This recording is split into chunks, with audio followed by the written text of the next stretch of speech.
I think what we're really waiting for here is the effects of the quantitative easing, both from the Fed and the ECB. The ECB has talked about their OMT, which is one of their monetary policies. We're waiting to see if and when anybody actually lines up to get that. The belief is that Spain will be the first in line, and by the end of this week we may actually see a following. But Spain has their own problems internally. You see what's going on with the infighting with Catalonia. Is also a concern for the market. But as we go into the end of the month, the end of the quarter, the bias seems to be able to hold the market to the upside. The U.S. equity markets are up about 3% on the month, 14% on the year, and most equity fund managers want to keep that at least till the end of the last day of the month. October 1st is going to be another story, but for now I think the catalyst for this market will be exactly what impact the quantitative easing, the financial policies of the world will actually have on the markets. But then we have the quarterly report.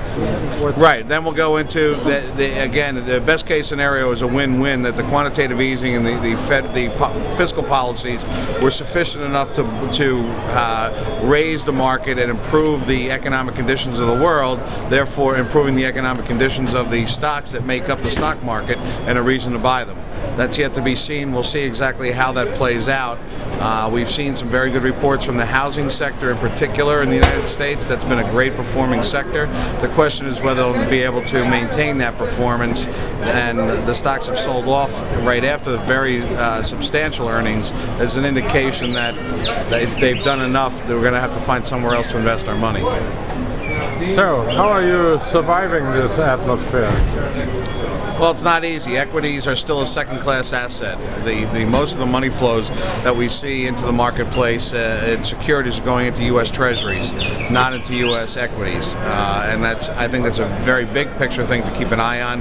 When you start to see rates go back up, the interest rate risk will put pressure on the portfolios. Those people who thought their money was safe, that the market would never go down in U.S. Treasuries, they're in for a rude awakening, and I think that's when you may see a rotation in asset allocation back into equities as a primary asset class.